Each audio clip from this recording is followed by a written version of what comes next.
All right, folks, Wednesday morning, midpoint of the week, time to get rolling.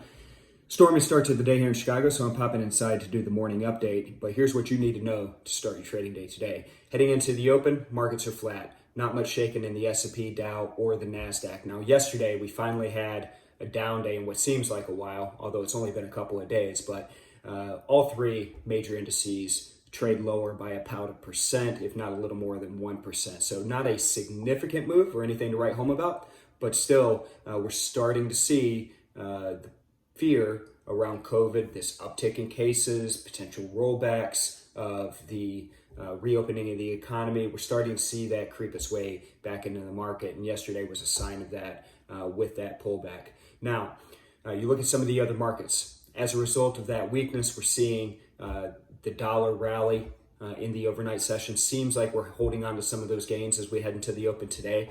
So the weakness in the euro, weakness in the Aussie, weakness in the British pound.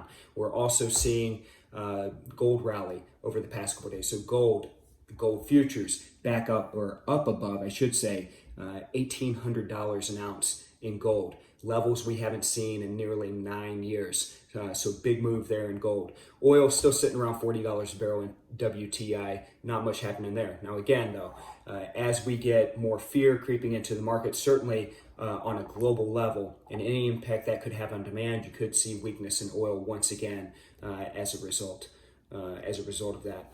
One other thing to note, when you look over at the currencies, in particular that British pound, there's been a lot of hope around the UK signing off on a trade deal with the EU, and as a result of that, people have been buying that pound. Now, should that not play out here in the next few days, we could see some negative impact on that British pound as people start to sell out as a result of that. So it's almost kind of a buy the rumor, sell the fact type of a move there. So something to keep an eye on there as we get more word out of Boris Johnson and his team over there with regards to that trade deal. So going to be another fun day, another exciting day. I'll keep you updated on Twitter and Facebook throughout the day. I'll come back and check in with you again tomorrow. Hope everybody stays safe, stay healthy, and more importantly, let's have a little bit of fun today. Take care.